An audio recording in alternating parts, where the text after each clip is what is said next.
ان کا اس وقت کا کم از کم تعین اس بات پہ نہیں ہو سکتا کہ یہ نیک بندہ ہے تو اس کو اللہ کوئی مشکل نہیں دے گا، اور یہ بہت گناہ گار ہے تو اس کے اوپر ساری آزمائشیں آئیں گی. ایسا کہیں کوئی فارمولہ اللہ تعالیٰ نے نہیں بنایا.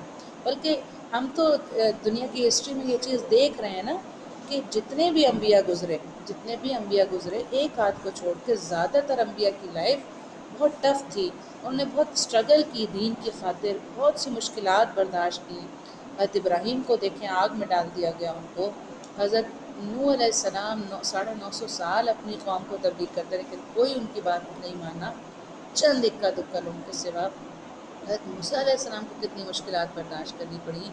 گھر سے ان کی والدہ نے صندوق میں ڈال دیا، پھر بادشاہ کے محل میں رہے تو بادشاہ کے محل سے ایک واقعہ ہوا کہ ان کو وہاں سے ہی بھاگنا پڑا. اس کے بعد 10 سال پتہ نہیں کیا بہت ساری مشکلات ہیں. حضرت یونس علیہ السلام مچھلی کے پیٹ میں رہے. تو بیٹا پیارے نبی صلی اللہ علیہ وسلم کا بھی یہی معاملہ ہم دیکھتے ہیں کہ یتیم ہیں اور پھر خاندان والوں کی مخالفت بھی ہے، اور مطلب کوئی بہت خوشحالی والا معاملہ بھی نظر نہیں آتا ہے. ہر طرف طائف کا بازار ہو، احد کا میدان ہو، ہر جگہ ہم دیکھتے ہیں کہ اسٹرگل سے بھرپور اور مشکل ترین لائف انبیاء کرام علیہ السلام نے گزاری. تو ہم تو انسان ہیں، عام سے انسان. ہم کس زوم میں مبتلا ہیں کہ ہم 5 وقت کی نماز پڑھ لیں گے یا تھوڑے بہت ٹوٹی پھوٹی عبادات کر لیں گے، پھر ہم یہ اطمینان رکھیں کہ بھئی اللہ تعالیٰ تو ہم سے بہت خوش ہو جانا چاہیے اللہ تعالیٰ، اور ہمیں ہر نعمت ملنی چاہیے، جو ہم چاہیں ہمیں وہ مل جائے.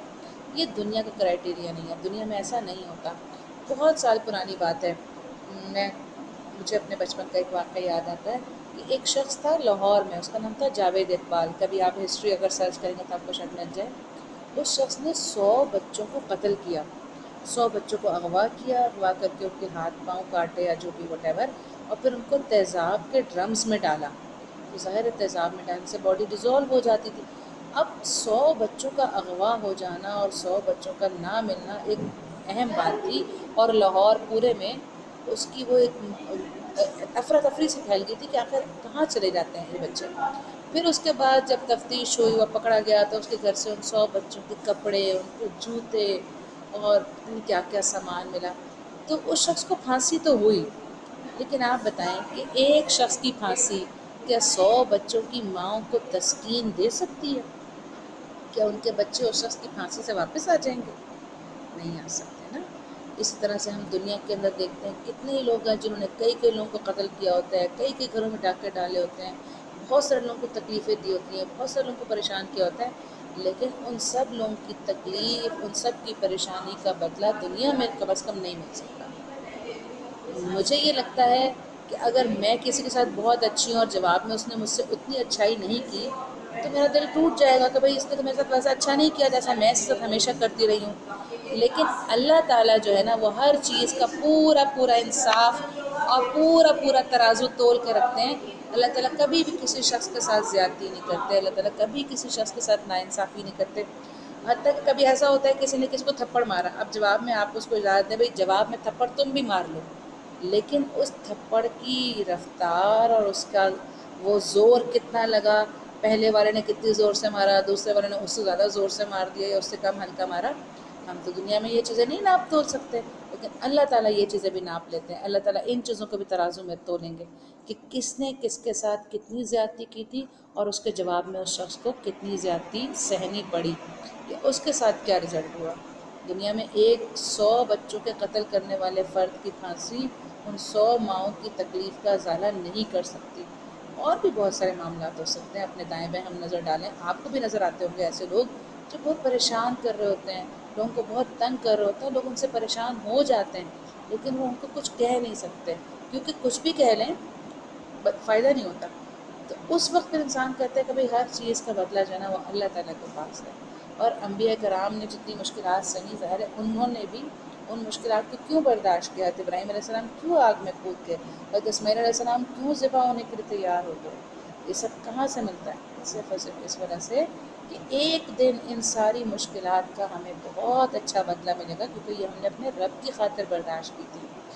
آج ہم بھی اگر دنیا میں تھوڑی بہت تکلیفیں اس امید پہ برداشت کر لیں کہ کوئی بات نہیں آخرت میں اللہ دیکھ رہا ہے، تو ایک دم سے لگتا ہے کہ دل میں ٹھنڈک کا احساس ہو گیا ورنہ اگر ابھی کے ابھی بدلہ لینے کا وہ غصہ ہمارے اندر بھر جائے، بس آج ہی ہم نے بدلہ لینا ہے، آج ہی ہم نے پوچھنا ہے، جس نے ہمیں جو کہا اس کو ہمیں چھوڑنا نہیں ہے، تو کیا ہوگا؟ ذہنی طور پہ ہم بیمار ہو جائیں گے، ہم نفسیاتی مریض بن جائیں گے اگر ہمیں ہر شخص سے آج ہی بدلہ لینے کی ٹھان لیں ہم، اور ہم کہیں جس نے ہمیں ایک لفظ کی تکلیف دی ہے اس کو تو ہم 10 لفظ کہتے ہیں نا، برا کرو گے برا کریں گے، بھلا کرو گے بھلا کریں گے، ہم آدمی ہیں تمہارے جیسے، جو تم کرو گے وہ ہم کریں گے۔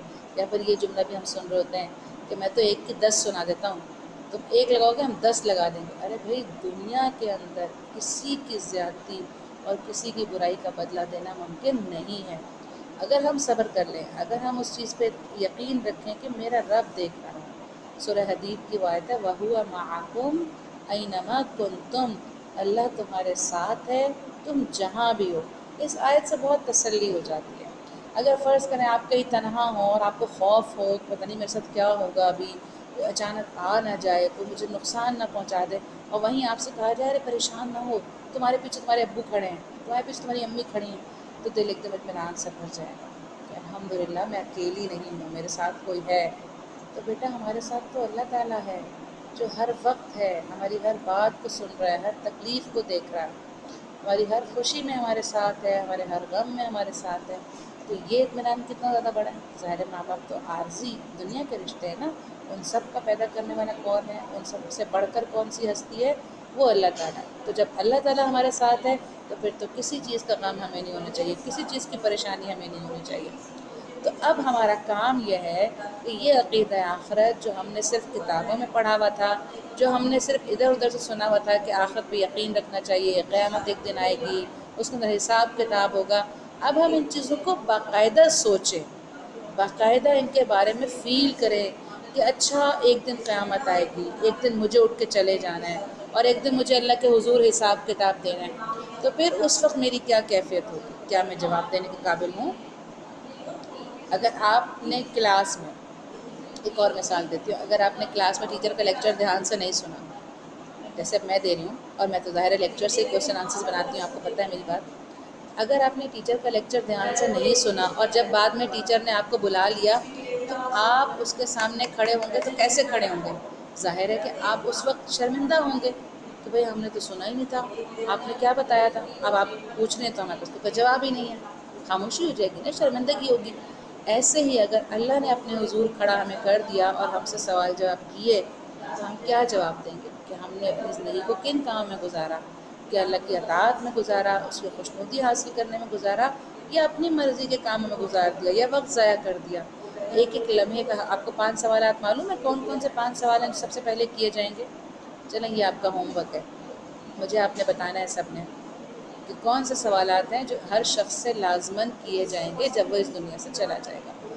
تو بہرحال ہمارا کام بیٹا یہ ہے کہ ہم اس بات پہ یقین رکھیں کہ اللہ ہماری ہر مشکل اور ہر پریشانی میں ہمارے ساتھ ہے، اور ہر لمحے میں ہمارے ساتھ ہے، کوئی بھی کام کر رہے ہوں بس اس بات کو ذہن میں رکھ لیں کہ اگر اللہ تعالیٰ نے مجھ سے اس کام کے بارے میں پوچھ لیا تو میں کیا جواب دوں گا، کیونکہ جواب دہی کا احساس جب تک نہیں ہوتا تب تک انسان لاپرواہ ہوتا ہے، اور جب کسی شخص میں جواب دہی کا احساس پیدا ہو جاتا ہے تو پھر وہ احساس اس کو بے چین رکھتا ہے، پھر وہ احساس اس کو نیکی کی طرف راغب رکھتا ہے اور نیکیوں کے راستے پہ گامزن کر دیتا ہے۔ ٹھیک ہے، آپ کی گوگل کلاس کا لنک میں انشاءاللہ آپ کو بھیج دوں گی، اپنے سوال جواب مجھے اس پہ کر کے بھیجیے گا، اس قیامتی کتاب تو آپ نے لے ہی لی ہوگی، باقی کی باتیں انشاءاللہ ہم گوگل کلاس روم میں کریں گے۔ السلام علیکم۔